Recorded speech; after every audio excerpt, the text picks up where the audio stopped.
અને વાત રહી કે ભાજપનું સંગઠન, તો એક સમય હતો કે ભાજપના સંગઠનમાં પણ ક્ષત્રિય સમાજનો દબદબો હતો. શંકરસિંહ વાઘેલા, રાજેન્દ્રસિંહ રાણા એટલે કે રાજુભાઈ રાણા, પ્રદીપસિંહ વાઘેલા એટલે કે પ્રદીપસિંહ બકરાણાવાળા, કૌશલ્ય કુંવરબા એટલે કે કૌશલ્ય કુંવરબા રાજ, આ બધા જ એક સમય હતો કે જ્યારે પાયાના પથ્થર તરીકે કામ કરવાનું હતું. જ્યારે ભારતીય જનતા પાર્ટીને મજબૂત કરવાની હતી ત્યારે લોકો પાયાના પથ્થરમાં હતા, અને આજે ક્યાં છે? બધા જ ફેંકાઈ ગયા ને.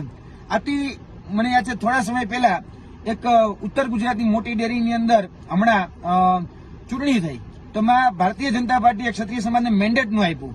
એટલે એ દિલીપસિંહ બારડે અપક્ષ ઉમેદવારી કરી, તો એ અપક્ષ ઉમેદવારી કરીને તેમાં ક્ષત્રિય સમાજના જે બાળકો જે ડેરીની અંદર કામ કરતા હતા એને છૂટા કરી દેવામાં આવ્યા. તો પણ આપણે કશું જ કઈ ન કરી શક્યા. ભાજપે લોકસભાની એક પણ ટિકિટ એક ક્ષત્રિય સમાજને ન આપી તો પણ ક્ષત્રિય સમાજ કાંઈ ન કરી શક્યું. પાયાના પથ્થરમાં બધા જ લોકો હતા, ક્ષત્રિય સમાજ હોય, બ્રહ્મ સમાજ હોય, આહિર સમાજ હોય. આજે બધાની અવગણના કરવામાં આવે છે. આજે 162 માળનું બિલ્ડિંગ બની ગયું, બરાબર, 162 માળનું. જે લોકોએ પાયાના પથ્થર તરીકે કામ કર્યું એ આજે એક પણ જગ્યા દેખાતા નથી.